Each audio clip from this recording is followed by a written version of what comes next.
Igorego, welcome to African Experts with Vickie Remoe, the show that brings you African entrepreneurs, practitioners, researchers, and innovators with big ideas and insights on issues shaping African lives. If you're just joining us for the first time, Kushe. We're here on Sundays to ask big questions and to learn from African experts and viewers like you. If you're not yet subscribed to our YouTube channel, make sure you do so now so you never miss an episode.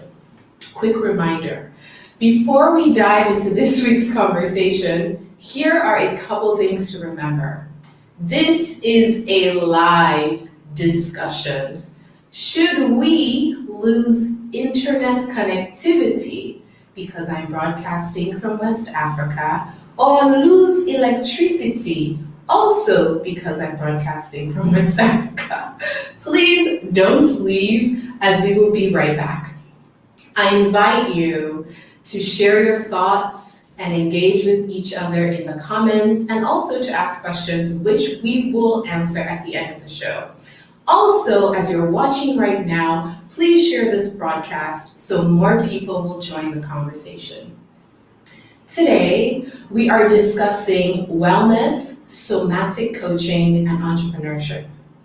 According to the African Development Bank, 22% of the continent's economically active population are in business, or they're entrepreneurs. African women are twice as likely to start business than anywhere else in the world. While entrepreneurship has its rewards, starting and operating a business is a grueling undertaking. I can confess. Even for those who have startup capital and family support, building a business comes with great sacrifice that can take physical and mental toll. On the continent, many of us start businesses as a means of survival, and this mode of operating continues to drive the way we run our businesses. Even when we achieve success, we treat business like a do or die.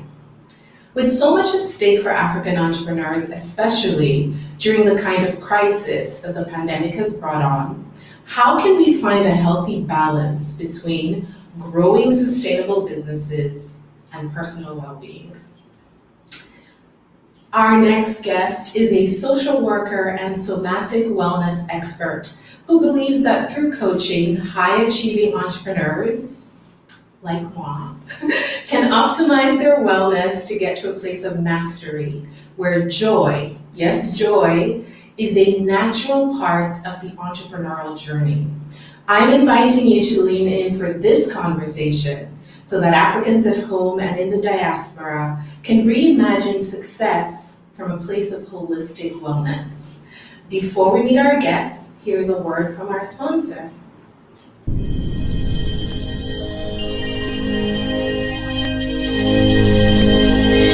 You're watching African Experts with Vickie Remoe.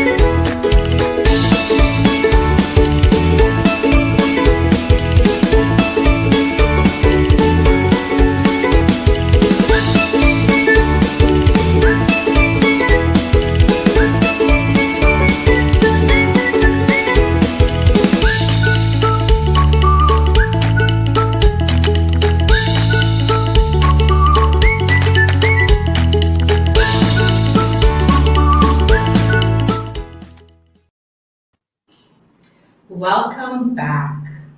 Let's meet our guest, African expert Tamu Thomas. Tamu is a social worker, transformational somatic coach, and wellness entrepreneur. She's the founder of Live 360, a somatic coaching and wellness practice that supports, trains, and coaches ambitious women entrepreneurs to understand how to tend to their needs and befriend their nervous system. She has over 16 years of social work and somatic coaching experience. Tamu's clients learn to feel safe, grounded, and whole, enabling them to develop an identity beyond what they do and emancipate their businesses. Before launching 360, Tamu was the creative director of Kenema, a London-based ethically sourced fashion brand that made a direct impact on local communities in Sierra Leone. At a point in time, she was balancing her social work career, the fashion industry, and motherhood. At the age of 40, feeling emotionally and physically depleted, she realized that she had compromised her health, joy, and pleasure to meet the demands of her career. Tamu chose to slow down and move into the center of herself, taking full responsibility of every part of her. Thus, 360 was born, a brand that encourages women to accept and befriend themselves intimately so they can accept all their shades from light to dark, their entire 360 degrees. She has a national diploma in social work. She's a licensed somatic coach from the International Coach Federation, and she's a non-linear movement method practitioner. Tamu, thank you so much for being a guest on African Experts. I'm so delighted to be here. That's right. That sponsor is the cutest sponsor ever, ever, ever. My nephew absolutely adores that book. So to see Adama sponsoring the African Expert Show, I love it. Adama is a big girl. Hey, doing big outings. That's right. I was a huge fan, as you know, of your brand Kenema, and almost everything you've ever done that you've ever put out there. I finally got to meet you in December 2018 in London, where I absolutely fell in love with you, as you know. We had the best date. It was amazing. It was then I learned about Live 360 and your capacity to create and hold a safe space for others. In just a half a day, my conversation with you about my life at the time were, without exaggerating, transformational, which is why this year I was so excited to join your list of clients. But we're not here to talk about me. I just want people to know, listen, this woman is a correct woman. Hey. These are the facts, okay? Facts. What is problematic about the way we are taught to think of entrepreneurial and career success, especially as Africans, either at home or in the diaspora? And how can this lead to mental burnouts or just burnouts in general? Well, I think it is an endemic. I think that it is typical of the way humans in the modern world are brought up. And then you add the African element to it, it amplifies it even more. So we'll look at humans in general.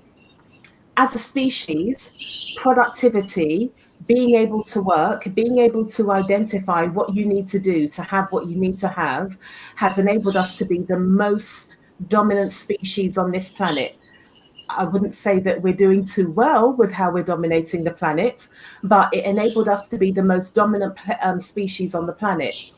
Then we are living, although the world has all the things it's got going on, in terms of our human history, this is the safest we've been in terms of having agriculture to support us eating. There are many places in the world that are supported by agriculture. There are many places in the world where people don't have to subsistence farm. So we've got a lot more, you and I, we're here using the internet to communicate cross-continent. So we have a lot more convenience. So we have a lot more space to acquire stuff. A lot of that stuff isn't really important to us as a sophisticated human organism.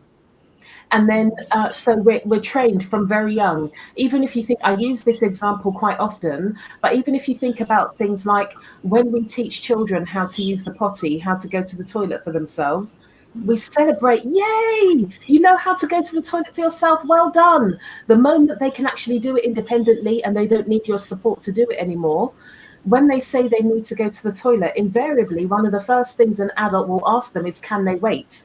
So from a very, very early age, and I'm not from any time they feel like it to be able to go to the toilet or in church or whatever the case may be. There are times that we do need to control our bodily impulses, but it's just to illustrate the ways in which we are taught from a very early age that our innate needs as human beings need to be put on the back burner so that we can be productive or so that we can be seen to be present so that we can impress others. So there are many, many more layers, many more examples to that. But the very important thing to note is from 0 to 7, children are pretty much in a hypnotic state. Everything they learn goes deep into the unconscious and really deeply informs their behavior right through to adulthood and throughout our adult lives. So you learn from a young age that you need to finish, you need to be present, you can't leave when you really need to go to the toilet, for example.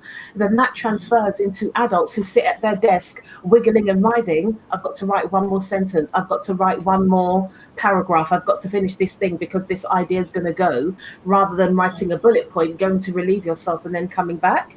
And then when I think about that, I think about the number of women. This is a conversation about wellness, so we're just going to be talking the talk.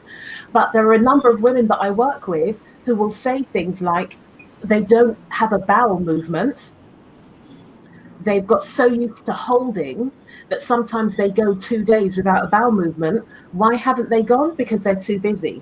So these messages get deeply encoded, deeply planted within our unconscious minds, and then they get played out on a massive, great big projector that we're not aware of in adulthood.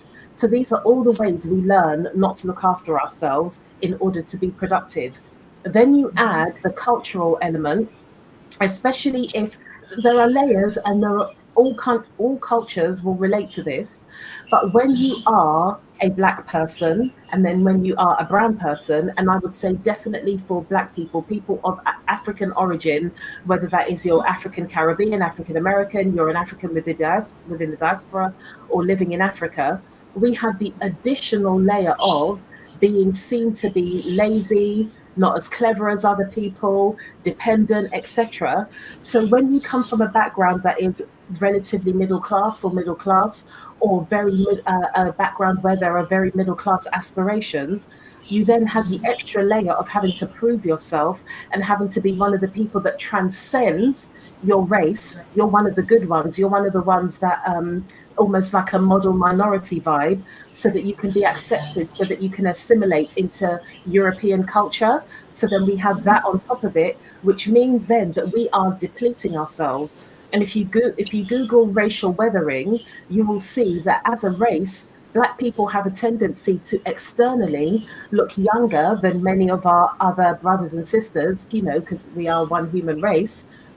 Hashtag. We have a tendency, to talk about black don't crack. It might not crack on the outside, but if you Google racial weathering, you will see that our organs, our cells, our tissue is haggard because we are under so much pressure to prove ourselves. And then when you take into consideration epigenetics, a lot of us come from backgrounds of real struggle. I know that you're of a Creole background. You have descendants that are enslaved people that were returned. If you think about what's encoded in your DNA, on top of needing to prove yourself as a Black person, on top of needing to prove yourself as a woman, then being a mother, then being an entrepreneur, we actually live in burnout so much that we don't even know where our capacity begins and ends. As you were saying that last part, I was just thinking about grandmothers and mothers and caregivers on the continent, especially. One of the things is that, like, I remember when my grandmother was sick and I would say, oh, mommy, do you need to go to the hospital? She would delay getting care so much because her number one priority was all the things she could do for everybody else. And I think that all the time, this is something, even in the diaspora, that women especially do where they just prioritize everything else and their wellness takes a back seat. So, like for example, if you're the child, you find out much later that they already knew they had been suffering from this condition, whether it's diabetes, high blood pressure, cancer, but they don't talk about it because wellness, personal wellness in our community, on the continent especially, being African, is sometimes seen as like selfishness. Like if you want to take time for yourself, it's like coded into you that you should not take too much, right? You need to focus on doing, on creating, on producing. And so if you add that to, the global industrial complex that we're all in, this productivity, I get for do, I get for make, I get for create, yeah, it automatically sets one on this path of self-destruction. What was the lowest one short thing? When my daughter was 5 months, my cousin's mother-in-law came to see us, and my daughter was 5 months. She was trying to sit, but she would topple over. And my cousin's mother-in-law said, "Lazy girl, you get for sit down." Like she was really saying, like, that this 5-month-old baby, calling her a lazy girl. I didn't say anything to her. Obviously, this is, a grandmother's age. How can I say you can't come and speak? Yeah. But I just think, imagine being brought up by in a system that believes, African people, we think that the baby should be leaving the house with a suitcase at 6 months sometimes, it seems like. So if you imagine, they think that by 5 months the child should be sitting down, by 9 months the child should be walking, by the time 9.5 months there should be no more nappy, no more diaper, the child should be wearing proper pants. It puts so much pressure. 5 years they should be learning how to cook. Hey, you should be carrying water and all of that. And I just think that's not what it is to be human. And also, we treat normal as if it is that big, when normal is like absolutely massive. There's a spectrum of whatever normal is. So I just wanted to add that it starts from like babies. We are encoding these messages. So if you are being told from 5 months that you're lazy because you're not sitting down properly, can you imagine the messages that you're getting time and time again? So on your own personal journey, what was the lowest point while you were chasing success, and how did that bring you to launching your wellness brand, Live 360? Well, Vickie, it wasn't a lowest point. It was a lowest decade. It was like there are various parts that I can pinpoint and think, oh my goodness, that was a point that, on reflection, because sometimes at the time you don't realize that you're low because of the messaging. You think you're lazy. You think that you're weak. You think that you haven't got it. So I was, rather than acknowledging that I was tired because I was depleted and burnt out, and this busy, that everybody, it was like, oh my goodness, I can't keep up with you, you're so busy. I actually, because we're taught as culturally to seek validation from the outside. So what people think of you from the outside is what flows in and makes you who you are. I was so lost in the source of Tamu is always busy, she's doing all of these things, that actually I didn't identify that it was a decade worth of a low point. It got to a point where I saw somebody that's close to me having a mental health breakdown. And when I looked at her, I thought, oh my goodness, the way that you're presenting right now, there are many times I feel like that on the inside, and I feel like if one more thing happens, I'm going to lose it. And I just thought, my ancestors didn't die for this. My daughter didn't ask to be born. I cannot continue this. And for what? I know that I will always be a minimum of okay. You might call that privilege. I call it the fact that my mother in particular worked very hard to make sure that I had the things that I needed to be able to be who I need to be, to do what I need to do, to have what I need to have. So I've always known that I will always be a minimum of okay. And I just thought, I need to take a moment. I need to take a beat. 40 is right there on the horizon. And this 40 is not going to look anything like I grew up believing 40 would look like. I need to take a moment to actually consider what I want this 40 to look like. And I had like various like minor health issues that came together to create bigger health issues. And when I casted my mind back, I realized that a lot of the dis-ease I was experiencing was created 20 years prior in my 20s. So I really started to realize that actually I make today 20 years in advance. So if I want to have, I want to be that 60 odd year old woman who's walking around in a caftan, burning incense and all of that, and just living this glamorous, bohemian, luxurious life. I need to create that now. And I thought to myself, my child is forever hearing me saying I'm tired. She's forever hearing when we go to relatives, how you do? I didn't manage, or alpha do, all of that. I want her to grow up in a culture where vibrancy is normal and where we do have moments of difficulty, we do have moments that are challenging. I want her to know that her normal is to come back to that vibrancy. And I'm not talking about bypassing or toxic positivity. We're not down with that. So, like, literally getting to 40 and having a clear vision in my mind of what my mum was like at 40, it made me think I need to do things differently.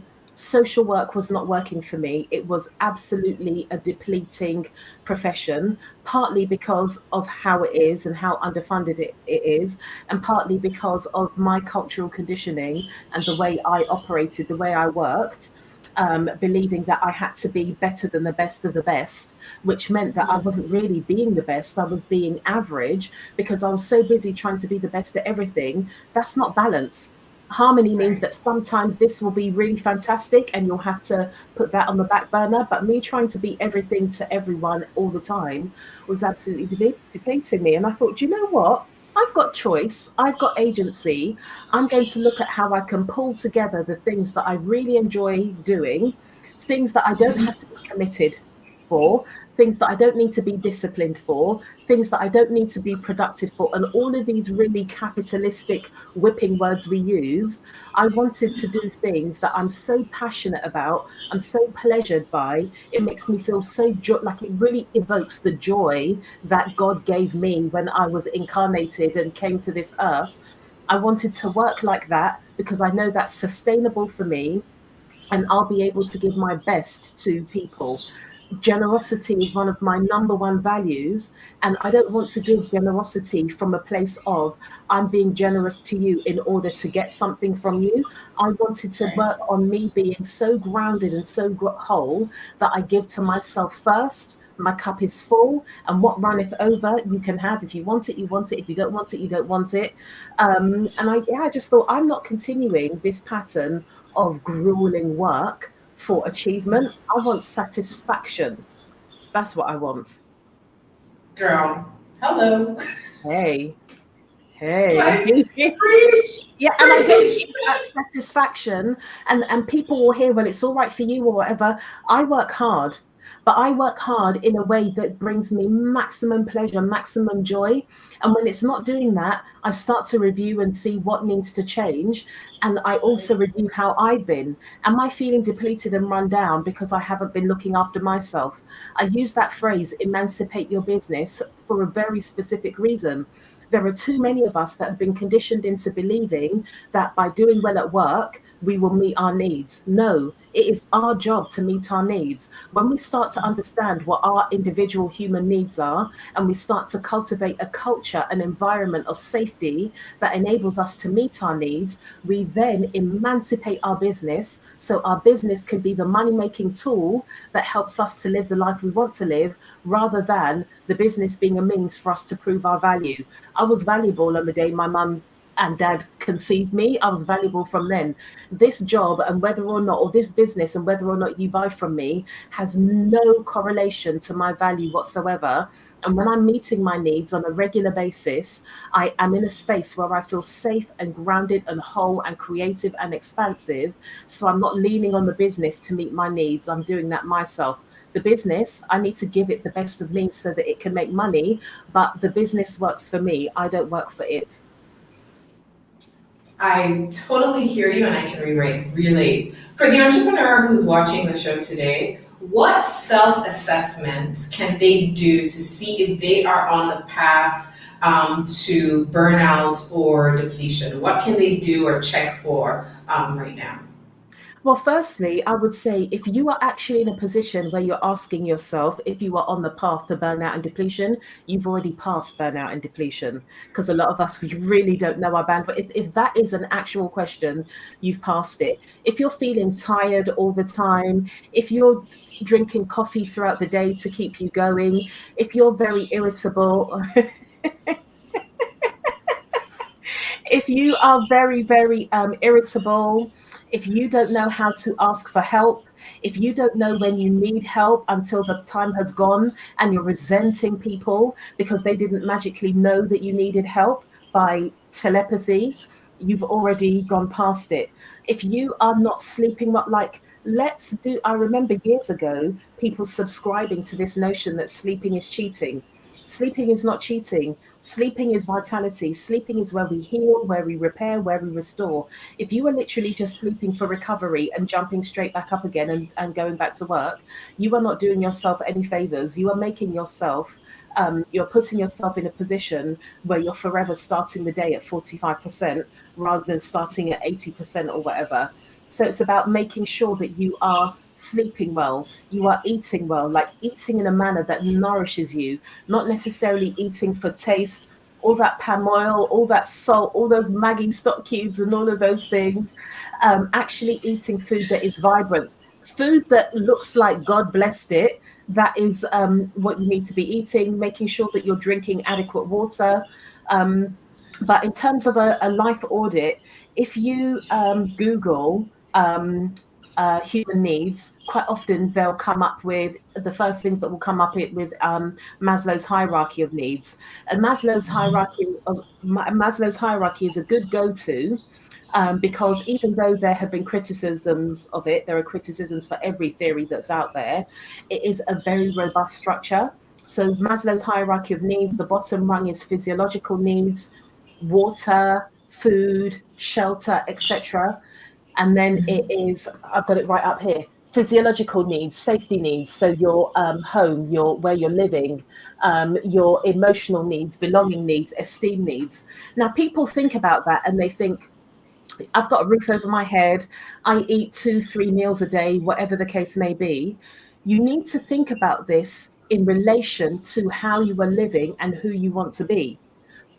If you want to be somebody who is reliant on coffee all day long, carry on eating lots of starchy food, don't eat enough vegetables, loads and loads of meat, lots of fatty food, etc.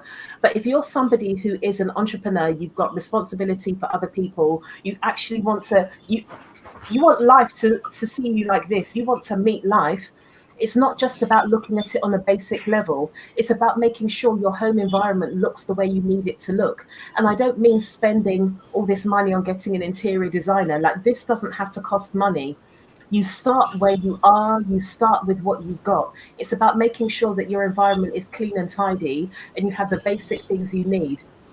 I was talking to somebody who was doing a guest speaking gig, and we're all on Zoom because of the pandemic. And she had all these like fandango lights all over the place. And I was like, but you're a speaker, you're being paid a fee. Speaking is something you want to do. Why are you not making sure you've got the light that you need so that you're not having all of these things catching and hanging around all over the place? It's looking at ways that you can embody the person that you want to be and being that in the here and now. And it doesn't have to be really fancy things. How do you wash in the morning? Are you washing your body in a way that shows you that you care for yourself? Or is it always a rush? I'm just having a quick shower. I'm just having a quick bath. How about taking a few more minutes and actually taking care of yourself the way you want to be cared for? How are you eating? Are you constantly eating with one hand on the keyboard? Are you constantly eating on the go? How about marking out some time so that you're actually able to really enjoy the food that you're eating and really pay attention to this life nourishment that you give yourself all day, every day? So it's little ways that we can stack, because our essential human needs, they're also known as deficit needs. Once you are meeting that need on a regular basis, your body knows, you trust that that need is going to be met. So you don't have to go into panic mode and start screeching out for attention because you're worried that this person might skip lunch because they're so busy typing questions for their expert interview or whatever it is they're doing. So those needs start to fall away. Then you can climb up the hierarchy of needs, and you can focus on inhabiting self-esteem and self-actualization. Thank you, Tamu. Before we continue with our conversation, we're going to take a short break for a word from our sponsor. Adama loves Akara, an early reader for children on the continent and in the African diaspora, now available on Amazon.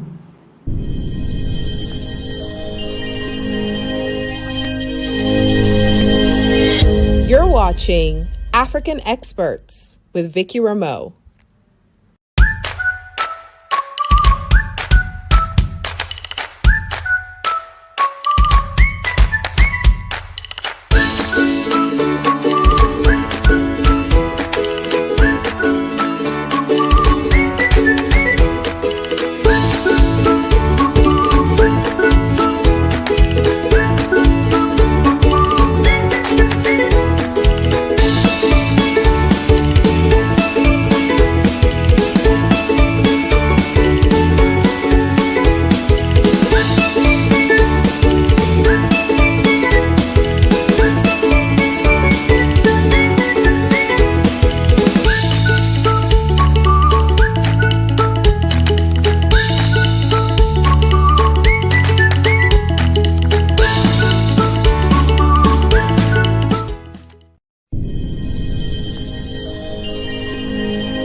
You're watching African Experts with Vickie Remoe.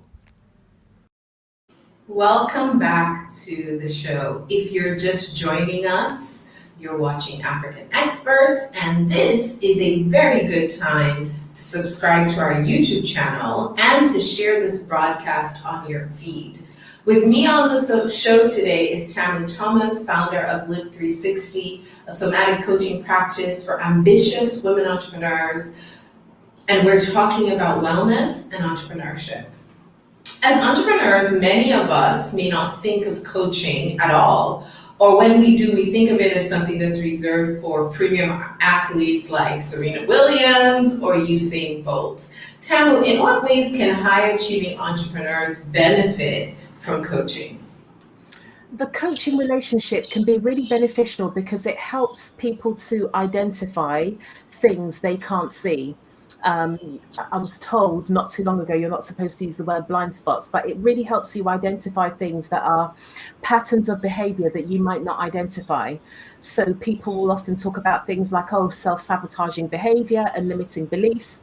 But actually, the way that I've been trained, when we look at it from a nervous system level, when we look at it from a human way of being, those ways of behaving are more about your body trying to protect you from an experience it doesn't know what to do with. So working with a coach can really support you to grow in ways you really want to grow, and can help you to identify patterns that are preventing you from who you want to be. So quite often we have a very conscious idea, we have a very explicit belief about what it is we want, why we want it, and the things we need to do to be able to achieve it. But we don't understand, or we haven't identified that we have a very implicit, very unconscious belief that contradicts what we want to do explicitly. So it really helps you to be able to, well, depending on the coach you're working with, it really helps you to be able to identify those unconscious patterns that are protecting you from growing. Because, you know, when we were nomadic people living in savannas, change, standing out, growing, looking different from your tribe could get you kicked out of your tribe and could have you in a position where you're very, very vulnerable. That part of our brain is still very active, it's still very alive, it still drives a lot of our emotional behavior. So we have similar responses to that. Also, we're social creatures, so we really benefit from being supported by others, somebody that is there in a neutral capacity, somebody who is not judging us by the versions of us who we used to be. Because quite often with the people that know us, sometimes we think people don't want to see us grow, or people aren't blessing not blessing our blessings. They're not seeing who it is we're trying to be. But quite often When we're trying to change and grow, that person no longer recognizes the person, the nervous system they've recognized all this time, so they don't know how to support it. So it's very good to have somebody who is able to support you from a neutral point of view. And furthermore, um, most coaches, not all, because coaching isn't a regulated industry. So a credible coach, let me rewind and come again because that sounds quite judgmental. It is good for you to work with a coach that spends time, energy, and resources on training so that they are able to work with you in a manner that is neutral and expansive rather than working from their own limitations, which unfortunately happens quite often. And it can really help you to grow in ways that are unimaginable. I would not have started this business in the way that I have or in the way that I did if I didn't have coaching. So my first experience of coaching was with who is now my good friend, Nicola Ray Wickham, with her practice, A Life More Inspired. And she helped me to stop judging myself. She helped me to start to meet myself with compassion in a way that I never would have been able to before, nor would the people around me, because they didn't have the skills, they didn't have the capacity. And the coaching style that I choose to lean into the most is somatic coaching. And somatic coaching, the soma is the ancient Greek word for the vibrant living body. So it's working with the whole body system rather than just the brain. Because we can, especially if we're clever, ambitious, entrepreneurial women who know how to get things done, we can talk a good game, so good that we even convince ourselves.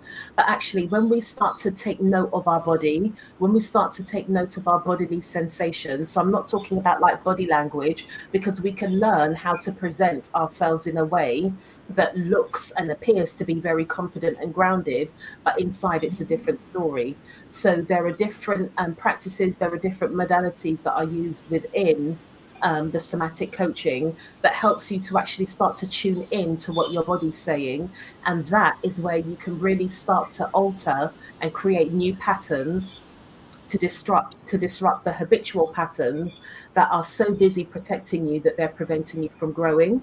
And it really helps you to learn how to create safety on the inside, because a lot of us don't actually feel safe on the inside, which is why we're always hustling and surviving, even when we have surpassed the stage of survival and hustle. You'll hear about, like, people like P. Diddy talking about going into beast mode and hustle mode and all of that kind of stuff. And you're like, P. Diddy, the life that you're living, you don't need to be in hustle mode. You don't need to be grinding, but it is very deeply encoded. So it helps you to feel safe. When you feel safe on the inside, that is when you start to heal past trauma, intergenerational trauma, experiences you've had in the past that have made you feel like you need to reduce yourself and play small. When you actually feel safe inside your body and you're not constantly in a position where you're shallow breathing, where things happen and you're holding your breath, whether it's really on the positive scale or quote unquote negative, because we are as afraid of big joy as we are big sorrow. When you start to feel safe on the inside, you start to learn that these things are transient, nothing is permanent. And if nothing is permanent, you know that every breath is a new year. Every breath is a new opportunity for you to be able to step in to what we would often refer to as your purpose. And that is very different from mindset, because with mindset, what we have a tendency to do is over strategize and over plan to subdue our bodily impulses because we see them as inconvenient, when we forget inside our body is the wisdom of our entire human evolution. If you've got butterflies in your stomach, you've got butterflies in your stomach for a reason. It is better for you in the long term to be present with that sensation and try to work out what that is, rather than start looking at all of these strategies to subdue what's going on in your body, because then you create a cycle where you're addicted to mindset. You can't do anything unless you do these certain practices and have this plan in place. When actually, if you look at the way we've evolved as human beings, if you look at some of the best ideas, they have come from exploration, imagination, innovation, intuition, and those things get subdued by heavy planning. and productivity. We don't like it because we're not in control that we're used to, but actually that is where our most expansive ideas and ways of beings come from. No, I really, as you were talking, of course, as you coach me, and generally coaching is a very private thing, but I'm happy to share that one of the things that working with Tamu, like a really big breakthrough that's happened is just, around this work trauma, right? That so much of my own life design for many, many years, I didn't realize was a response to a traumatic event. And so you keep planning and doing and planning and doing, but the initiator or the trigger of the work, the productivity, the outward projection is coming from a place of trauma. And so in a way, you don't ever really know if, am I doing this and on this path because this is truly my path and this is truly my journey? Or am I here because I'm in survival mode, trying to respond, like subconsciously responding to this trauma without knowing? And that's been such a powerful thing to realize, because it brings you then to a place of assessment, right? You can come back and sit down and quietly say, okay, as an entrepreneur, as a human being, as a daughter, as a mother, as a citizen, which of the things that I do are really me, or are they a response to this like thing? And like really evaluate so that you can be on a platform where you're doing things that are centered by you and not something that happened to you, right? So not reacting to the past, because so many years can be lost from this like reactionary survivals, and a lot of us, I think, coming from a post-conflict society, especially if you've been a refugee, if you've had to start your life over, if you've had to build, if you're coming from a place of extreme poverty, like all of these things are traumatic. And a lot of us build, you go to the US. I mean, this is something that happens all the time. People go to the US, and I know that the advice that they get is go be a nurse. No one asks if those people really have that nurturing and caring thing, but because everyone is coming from a place of survival, the advice is to go be a nurse because you're gonna get a job. Right? Even if you're not a caregiver. So all these people, nobody tells them though, like, go be a doctor, which is very interesting, because so what we have is a lot of people who get pushed into nursing because the advice they get and the response they get is one that is responding to this traumatic thing of either, oh, you don't want to be poor, you're coming from extreme poverty, again, driven by survival, instead of like kind of giving people the platform to say, okay, now that you're here, you're safe, okay? Now let's think about what you actually want to do. Many people don't get that opportunity. It's just like, we need you to help pay bills. So go be a nurse real quick so you can come take these bills off of our shoulders. So I really think that this conversation is going to be helpful for a lot of people to just like that self-assessment, that self-check of, is my life centered on me? Is my business centered on me? Or am I centering myself around these other things at my own detriment? So thank you for mentioning the trauma. Okay, so I'll just add in very quickly, for everybody here is on the internet, that's how they're watching. Brendan Brouchard, he has a whole life assessment, which is part of a bigger planning tool, but you can download the whole life assessment document on its own. He's made it available as a free PDF, and you do an assessment on each area of your life. And then you start to see where you need to support yourself better and where you're doing very well. And what I noticed when I first started doing my whole life assessment, I now do it as part of my weekly reflection. Anything that was outward facing, I was getting higher scores. And anything that was inward facing, I was getting lower scores. And I thought, well, no wonder I'm depleted all the time, because I'm not actually doing the work that I'm asking other people to do, because I'm so busy supporting them and wanting to give them good service. And what I have found is that I've got more to be able to give to them. And people can feel when somebody takes care of themselves. You can feel the difference. So I think it really, and even with that nursing example, you've left trauma, you've left conflict.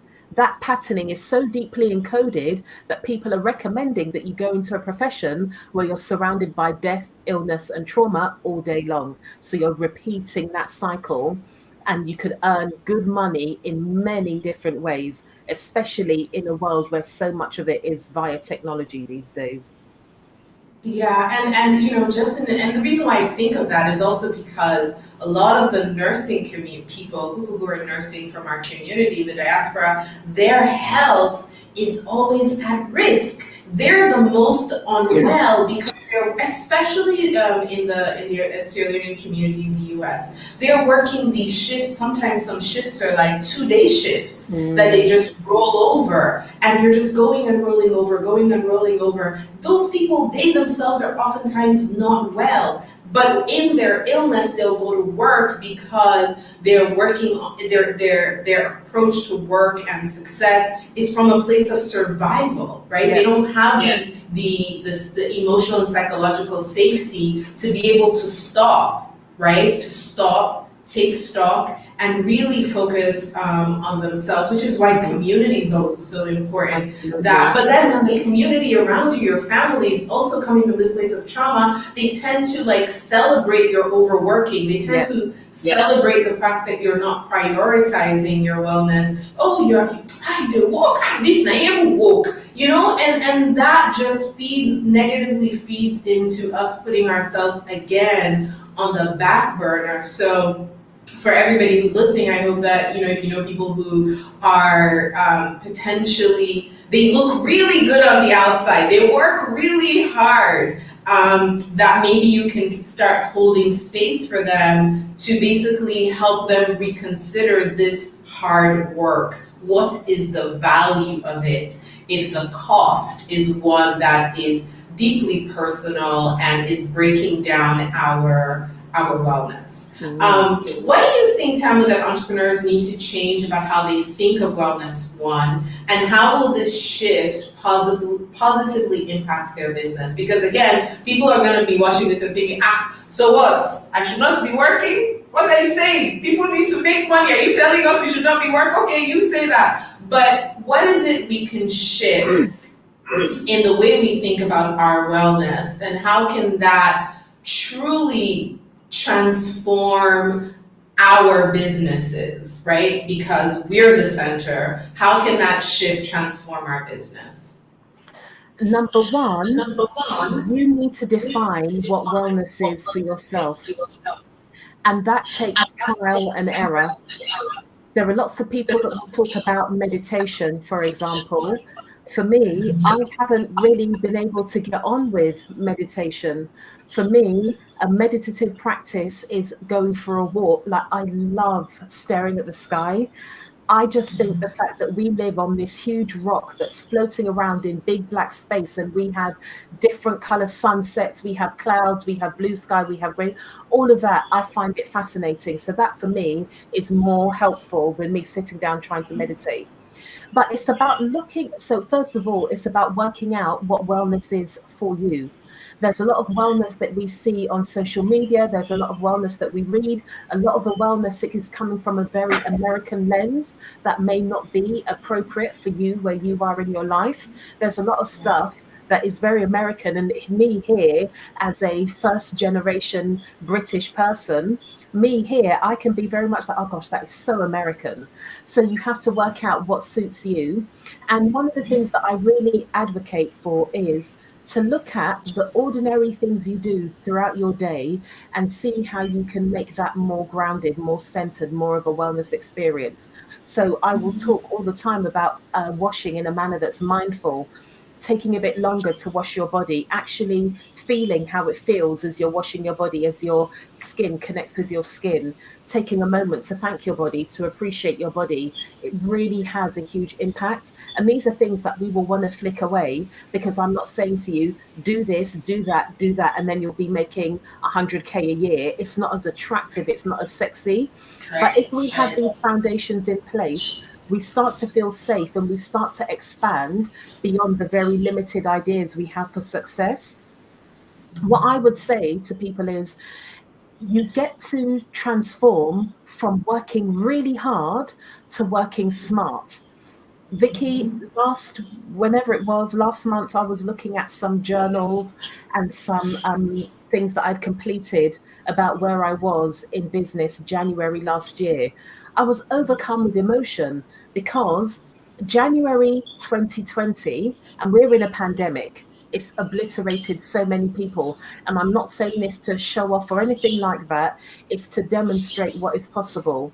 That year or this period of being in the house, having lots of time to think and assess, etc., I've been able to take care of myself in a whole new way, have expansive ideas that I'm able to deliver on. So from January 2020 to January 2021, so my income in my business in January 2021 was 100 times that of my income in my business in January 2020. So Get out of here. seriously, and I've done that with ease. It hasn't been easy, Yes. but I've done that with ease, grace, elegance, poise, pleasure, all of those things. And don't get me wrong, there have been a lot of moments where I needed support. I got coaching because I needed that support. Therapy, I needed that support. My family needing that support. Even just me talking through my ideas with my family.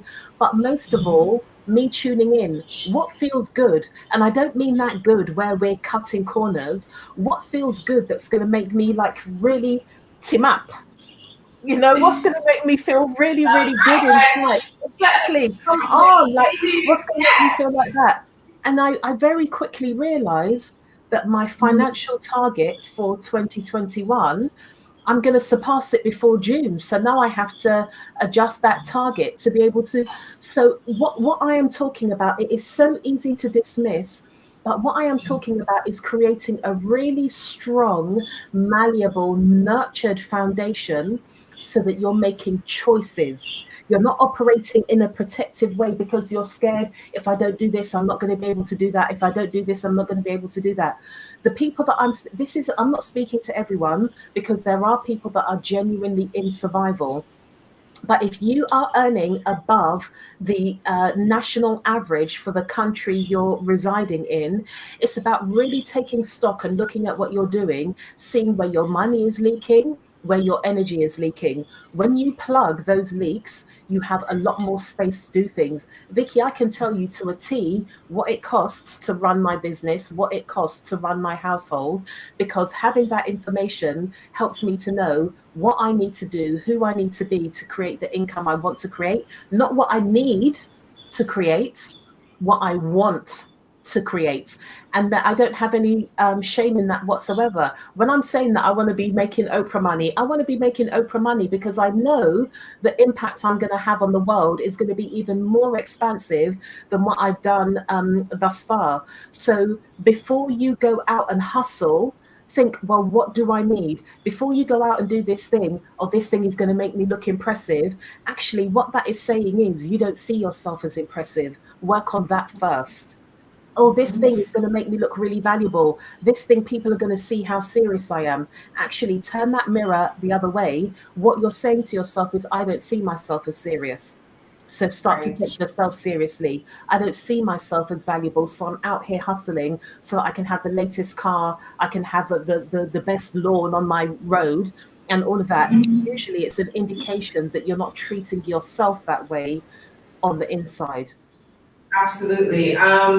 First of all, congratulations, because that's incredible. I love, love, love to hear it, especially within the context of this pandemic, where so many people have gone out of business and so many people are just struggling. All of us to be able to reach a place of growth in your business, it's 100% growth. That is something that should be studied and mastered because your process is working. Now, one of the things that definitely attracted me to you and your work was the way you center joy and pleasure in your life and in your work, because it is so against what everything we've been taught that is professional or professionalism or career. You know, I hate to drop it, but the white supremacist way of working is one where you have to really take yourself out of it, like take your humanity out of everything and put productivity and output first before yourself. And so joy and pleasure are just not things that,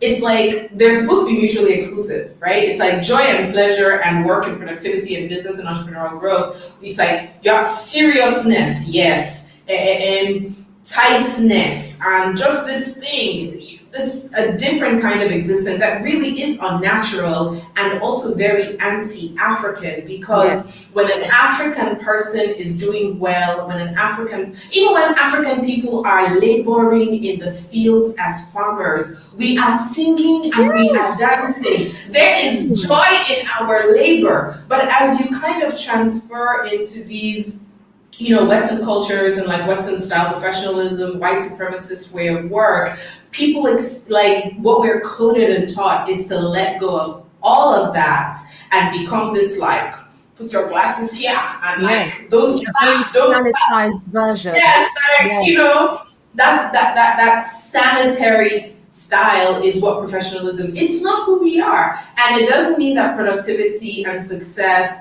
cannot happen by being who we are, which is why my last question to you is about the practice of bringing joy into one's life and making joy a permanent fixture in work and life. What's the difference between joy and happiness? And how can all of us as entrepreneurs get joy and use it as a self-care practice to enhance our wellness? I'm so glad this is the final question, and I will be succinct. I'm a West African, so we like to labor. But first things, I'm so glad you said that. And for me, I think there's a clue in the word. Happiness happens here and there. Joy, I use this quote from Theopedia. Joy is a state of mind and an orientation of the heart. It's a settled state of contentment, confidence, and hope. Now, happiness is this, oh my gosh, you're out of yourself. I'm just so happy. This is fantastic. And you're forever chasing this high. Whereas joy is very grounded. It comes from within. Joy, you can be experiencing grief and you can still be joyful. You can be experienced happiness and you can still be joyful. Happiness, joy is an inside job. And it starts with being grounded and centered in who you are and taking that wherever it is you go. And it doesn't mean that you're going to be starting to talk Yoruba, shouting across your corporate American office, or you're going to be a nurse in New York talking Creole or Mende or whatever during, like, if you want to, that's fine.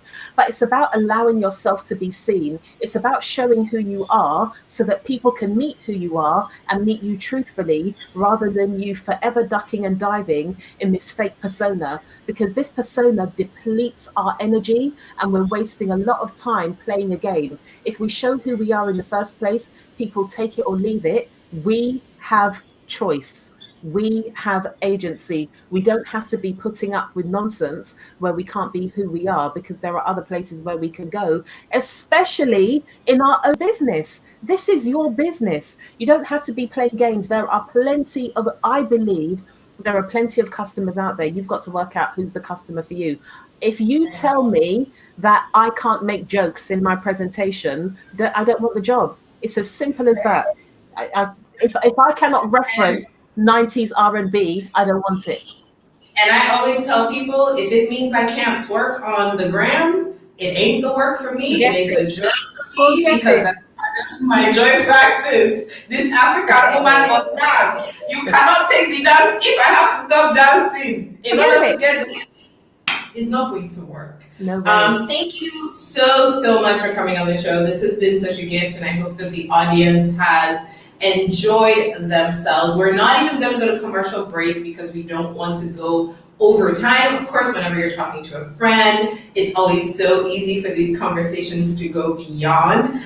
Before we close, again, don't forget to subscribe to our YouTube channel and share this conversation to anyone that you think will benefit. With that, we come to the end of today's edition of African Experts. I would like to thank my production team at VRNC Marketing Company in Sierra Leone, where this production is happening, even though I am in Ghana. Sawa Kamara, Franklin Bob McEwen, Mohamed Gando Jallo, Abdulhamid Kanu, Alassane Cargo, and Augustine Cargo. Thank you so much for all you do every week to put this show together. And of course, thank you to our guest, Kamu Thomas, and all of you across the continents in the diaspora. Yes, you. Thank you for tuning in. And for more information about this and other episodes of African Experts, please visit us at africanexperts.net. If you'd like to be a guest on the show, you can also go and find that information on the website. We do not have an African quote for you today, but I'm going to share with you some wise words from Brené Brown,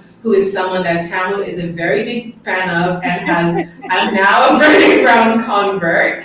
And that quote is this: stop walking through the world looking for confirmation that you don't belong. You will always find it because you've made that your mission. Stop scouring people's faces for evidence that you're not enough. You will always find it because you've made that your goal. True belonging and self-worth are not goods. We don't negotiate their value with the world. The truth about who we are lives in our hearts. Our call to courage is to protect our wild hearts against constant evaluation, especially our own. No one belongs here more than you. That is a quote from Brené Brown. Hey. Until next week, una tenki and tata from all of us here at African Experts. See you next Sunday.